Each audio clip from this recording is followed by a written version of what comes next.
You're listening to episode 621 of the Father Bills Podcast.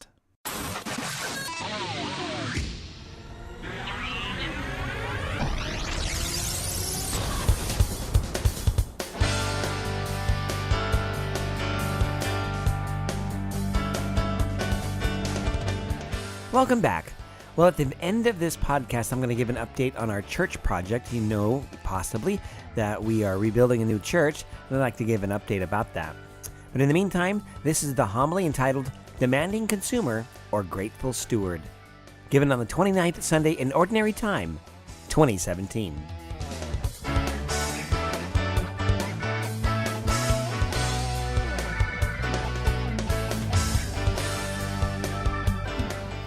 A recent study that was polled in a parish nearby asked the parishioners, why do they come to Mass? Why go to church? An overwhelming response was to get something out of it, in summary.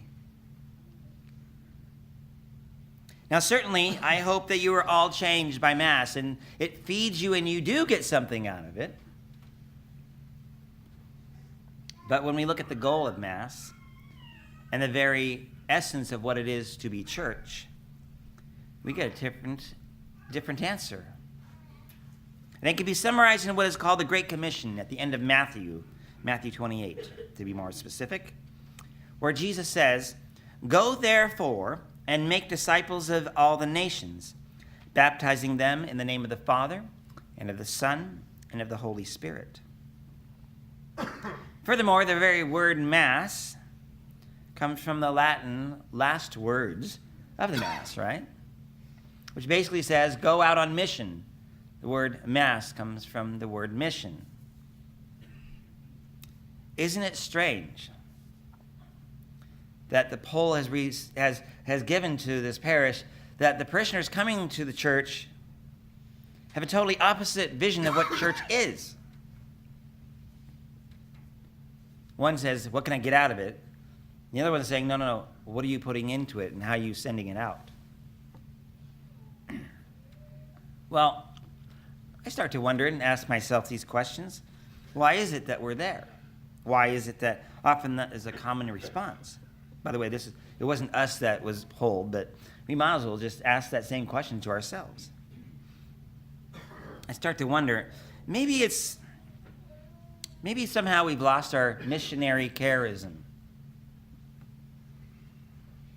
You know, I was speaking at great length with our staff and other committees of our parish, pastoral council, etc., about what we should do about Christmas. That is, how should we do our Christmas schedule? One of the facts is very clear that the 5 o'clock Christmas Eve Mass holds, over 400 people in it, and that's what our history is. Go ahead and count the chairs here, but I can tell you there's only 300 here. So we got an issue, right? So our plan is to go across the street to the gym. It's not going to be beautiful, but goodness, right? Look at our hall. We're in a hall, right? So we're doing the best we can, and we need to serve the people. I thought, there's probably enough room even to just have one Mass. Just call it good. Just do one Mass and just Merry Christmas, right? For me. That's my point. One of the challenges as church workers is to have church think. What's easiest for me? That's the same kind of attitude as that poll revealed from the parishioners. Instead of, what are we doing to proclaim this gospel?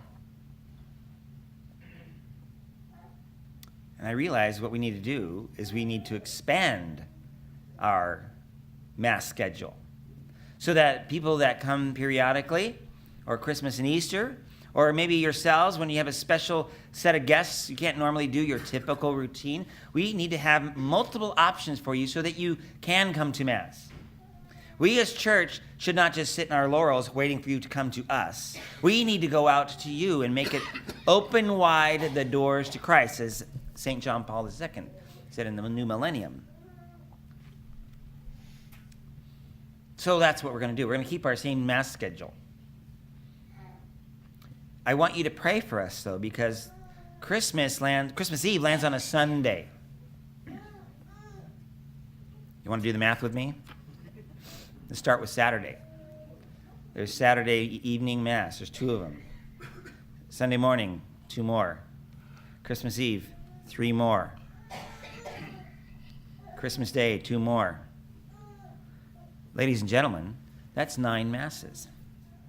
And that's 9 hours of awesomeness. But, sometimes too much of a good thing could be a good thing, and the priest might collapse after all those opportunities to celebrate this Eucharist. Truly, there's a sacrifice going on, and I'm not asking you to feel sorry for me, because there's 2 of us priests. We can handle this. But that's the difference between missionary thinking, stewardship thinking, and selfishness. There's a book that was written not too long ago. You may have heard about it or may have read it yourself. It's called Rebuilt. And in the first part of this book, there's a reflection on the history of the Catholic Church in the United States and how when we first came here, we were poor beggars, had no real influence. In fact, in some cases, you could say the culture was against us. And as we slowly then became more present to our country and serving, we moved into the middle class and became demanding middle class citizens. We've been given some power. These authors then say things have changed since then. We've moved from poor beggars to demanding middle class to now demanding consumers. And I go, that's kind of like that question. Why do you come to Mass? To get something out of it. Why do you go to a movie? To get something out of it. Why do you go to play? To get something out of it. Do you see the connection between entertainment and the sensibility of Mass? What used to be a donation given for the poor and for that parish to function, for some is now a tax levied upon the persons, and some people resent it. Well, just as you have bills to pay, guess what? These lights are not cheap. The heating is not cheap. We have to do what we need to do in order to have Mass. But somehow the church in the United States, and this is not just the Catholic Church, the Christian church throughout our country have become, in many ways, demanding consumers. We in our culture, I think this is fair to say, have a struggle with entitlement. We talk about our rights. When's the last time we've talked about the giftedness that we've been given and our obligations? We don't like that word, obligations. But we do have some obligations, and that's not a negative thing. Here at St. Anne's, I must admit, and I am very proud to say, that we are awesome at giving to needs. When a need arises, we give, and you should be proud of that. I'm very proud of it. Things that just come to mind.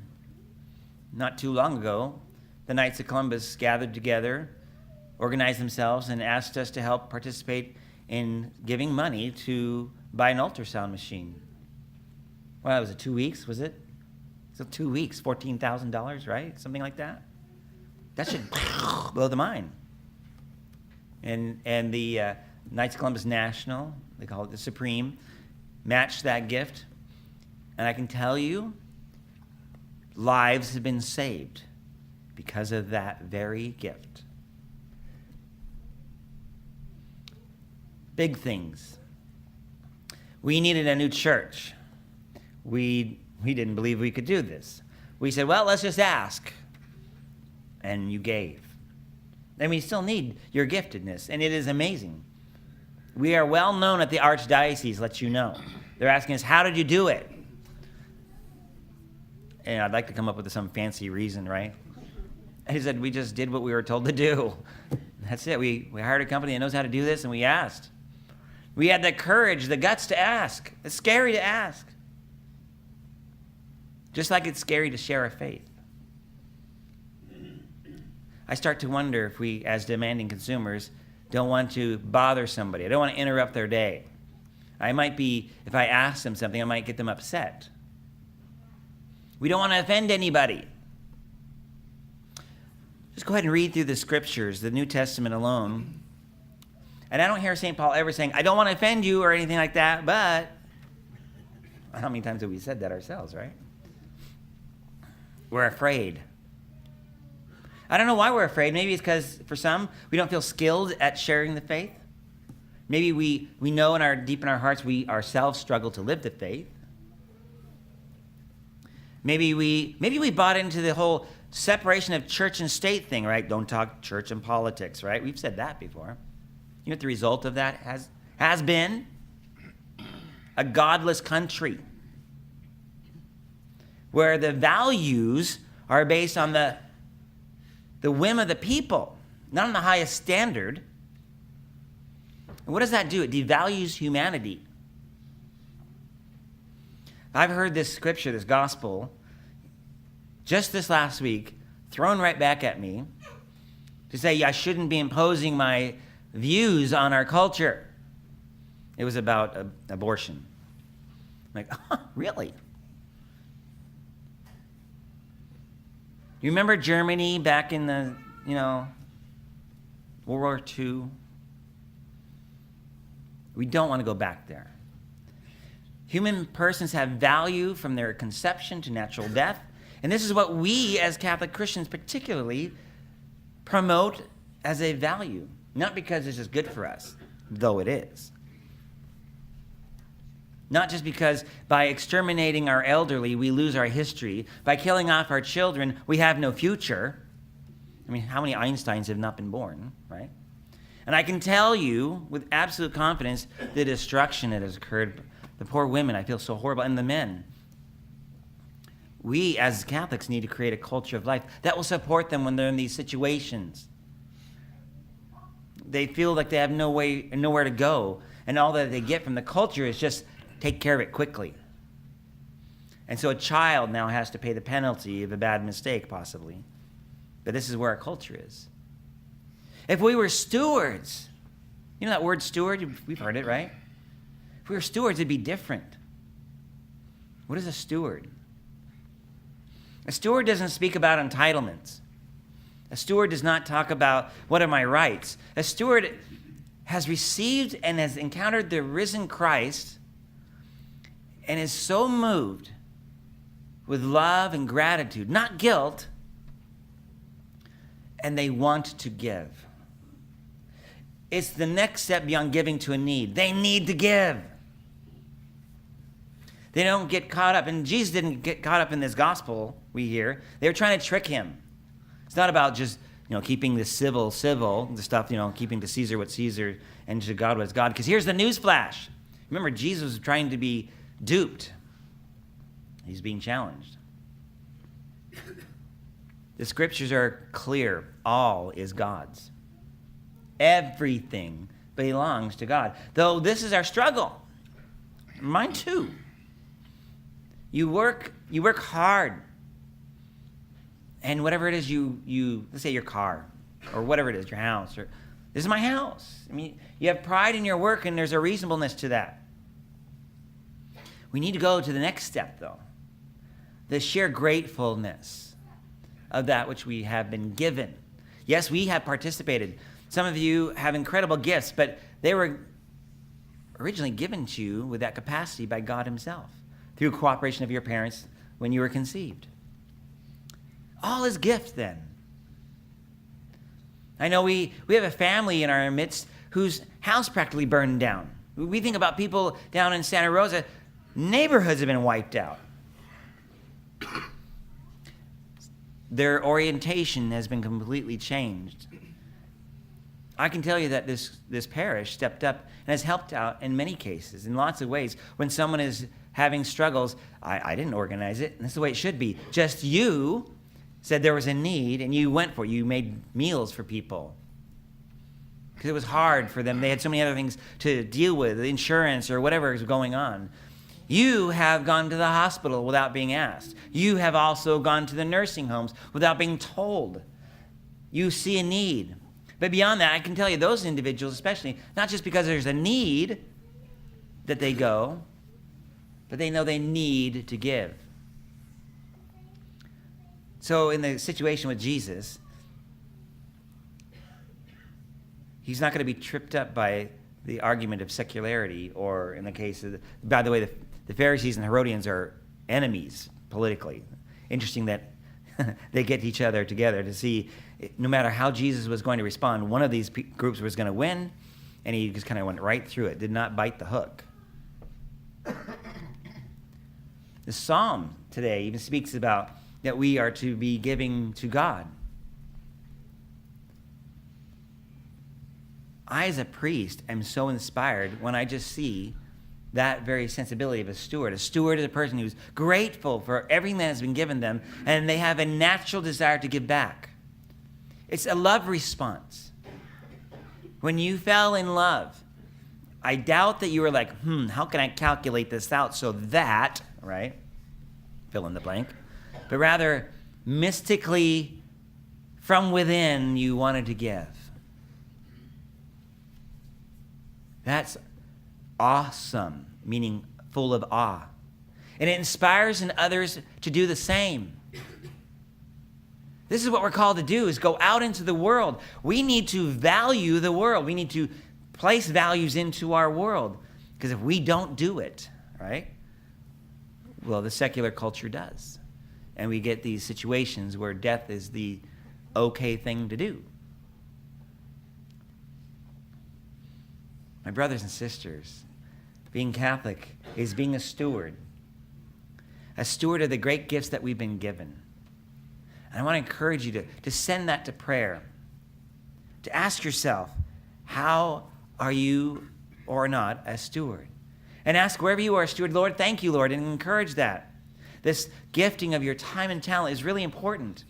But wherever maybe you have this mentality, what's in it for me? And it's not just about church. Maybe that needs to be given another look, maybe a gut check. Are you a consumer or a steward, or a mix of that? When we come and think about our faith, are we stewards or are we consumers? Are we demanding or are we grateful? Do we share our faith or do we keep it to ourselves out of fear? I don't think the last time we fell in love that we kept that to ourselves. I think when we decided to make that very public, there was an engagement and a marriage and a whole bunch of things. It was very amazing. That's being stewards. So I want to encourage you to share the gifts that you've been given. Go out in your community and be the best version of yourself, because people need it. We've been given as a culture the lowest common denominator, which is not a Christian one. We need to infuse our culture with our Christian values. Because what does that do? It lifts up human persons. It reminds them of their beautiful dignity, of their just worth in the eyes of God and in with you. There's lots of people I've met that feel worthless, pointless, helpless. And they need to be bumping into you. I can't do it all. It's not about, and this is the problem, clericalism is not just about priests. It's about laity, where they say, well, just give it all to the priest and he'll do everything. No. My job is to kind of give you an attaboy and encourage you and join you, but not replace your work. Our goal is to make disciples. This is something we as Catholics, I think we've lost somewhere. Instead of our goal is to come to Mass, spend an hour-ish, and then continue on our day.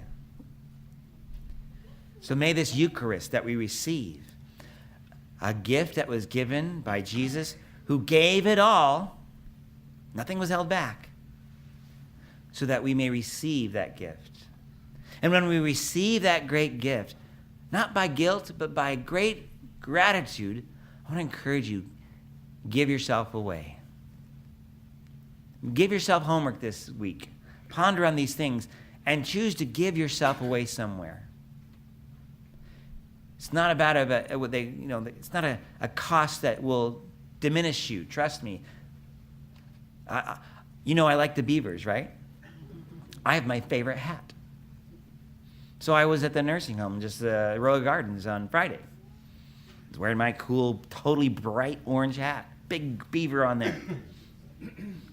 Walking in there, had no idea. Walking in there, and one of our parishioners, Keith is his name, I said, "Hey, what do you think of that?" Keith doesn't move much, doesn't say much, and he reached out with a big smile in his mouth. And it was like, mouth didn't have any teeth, just, big grin. I'm like, here. And I took it off, let him wear it. Wasn't thinking, just doing. And I realized I shouldn't ask for this back.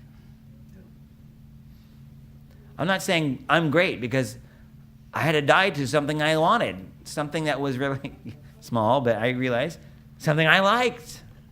I don't know if Keith is wearing it tonight or today or not. He looked pretty cool with it on, I have to say, but Wrong colors. Wrong colors? I'll wear a duck hat next time, see what he does with it. We'll have another conversation. What can you give away? What time and talent can you give to the good of others? You might save a life. You may bring someone to salvation. You may turn sadness into joy. But regardless of what those results may be, by having the need to give as a steward and not entitlement, you will be blessed. And good will beget more good. And your own sadness will be turned to joy. And brothers and sisters, that's the good news. Let us proclaim that good news. Let us go out from here on mission, proclaiming the good news of Jesus Christ.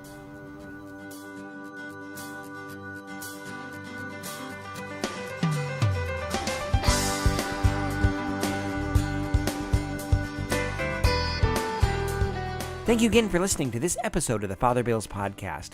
As I mentioned at the beginning of the episode, I was going to speak about and share something about our building project and where we are at this point. So back in July, we demolished the church after emptying it completely out. Then we dug out all the fill dirt that was underneath it that we couldn't use, and then laid a layer several inches thick of rock, actually several feet worth of rock, and pounded that down and leveled it, etc. And then for some people, they thought that the whole thing just stopped. But actually, we were out getting bids, comparing prices and accepting bids. And eventually, I signed a contract with our contracting company, and they are now our construction company, and they are now going forward. So what's happening now? So they have now dug holes where the footings will be. There's several, obviously, if you stand, you've got to stand on your feet, right? Well, this building's got to stand on footings as well. That foundation stands on these footings, and from there, we will go forward. But so the holes have been dug, and they put forms made out of wood in there, and then put rebar inside the forms, and they are now prepped for filling, that is with cement. On our southwest side of our church, though, the elevation is so large between where the church is and the parking lot, they had to build a retaining wall. So they created forms for that and poured the concrete just yesterday, and now it is drying. And thank goodness we have good weather here in Grants Pass, so that should be done well and should cure okay. There's an estimate that the actual foundation will be completed probably by the end of November. We'll see how that goes. Everything's a goal, but we are on track according to our folks in charge. So moving on from big things to small things, when we're doing this groundwork, it doesn't look impressive. And some people, again, have asked, what's going on, etc. But just today, we got something very small in comparison, but very amazing. And that was our refurbished tabernacle. And we sent that off to a place called Adrian Hammers in New York, and it didn't take long to get it turned around. They stripped it, cleaned it, polished it, and then put a new patina on it, and it looks like it's brand new. It's amazing. The thing weighs about 100 pounds or so, and it was sent back in an incredible container, a wooden box with all these fragile signs on it. And as we open it up, it's filled with popcorn and another box. So we open up the box, and inside that box is more popcorn and another box. Inside that box, eventually we got to the actual tabernacle. And again, like I said, it looks great. And it's interesting because if you were to buy a tabernacle today, guess how much a tabernacle do you think would be? Well, if you thought $5,000, you are cheap. If you think $15,000, then you're getting into the situation where we're getting to decent-looking tabernacles. And believe me, they go up into the hundreds of thousands of dollars. Yeah, that's amazing, I think. Well, our tabernacle was actually just it was just dirty. It had dulled. The patina was no longer keeping the finish well or good. So we sent it off to Adrian Hammers, and they stripped it like I mentioned it. Came back just brilliant in this goldish color. And that will be what will be right behind the altar. And it's amazing looking. So that itself cost us $3,000. That is to refinish the whole thing. That's pretty good, huh? Between getting a new one or these other expensive ones, refinishing what we had was the best way to go. We're trying to honor our past and build our future. And that's a very prominent part of our liturgy. That's the place where we put the Blessed Sacrament. This is an important place. So we've kept that, and it's I'm so glad. It's so amazing. And I'll actually put a picture of it as the cover of this podcast episode. So if you're on my webpage, fatherbill.org, you can go to the podcast, and hopefully you'll be able to see it there. A couple of weeks ago, I went out with one of our parishioners who knows a lot about construction, and he and I went through many different places looking for materials to build our new altar. The previous altar had a green top on it. It was a solid marble top, and it then created an issue with color in our church. So that is, it's green. It needs to be a little bit more neutral. So we removed that, and that then started the whole process of saying, well, how will we do this again? We want to think about this deeply.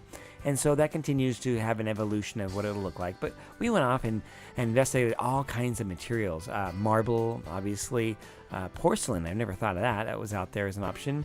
Or granite, or even quartz. So we're going to see what comes of this. And I'd ask your prayers, because the altar, according to the document, should match the ambo. That's the lectern where the Psalms and the Scriptures are proclaimed. So the altar and the ambo should match, as well as the table or the throne, if you want to call it, where the tabernacle will be. It's basically a table that'll be a little higher than the tabernacle. All should match. The tabernacle goes right on top of that table behind the altar in our case. So please pray for that. Ask God to give us wisdom and creativity, and also faithfulness to the tradition of our church, so that we can build a beautiful church. But in this case, a beautiful altar and ambo and altar or tabernacle stand. Now, if you have any questions or comments, of course, always don't hesitate to contact me. Go to my website, fatherbill.org, FRBILL.org, and there you can email me. You can go and see what's on my Facebook page. In fact, there's pictures of that tabernacle on that Facebook page, and many pictures, actually, of us opening up the package. It's pretty cool. But also on Instagram and Twitter.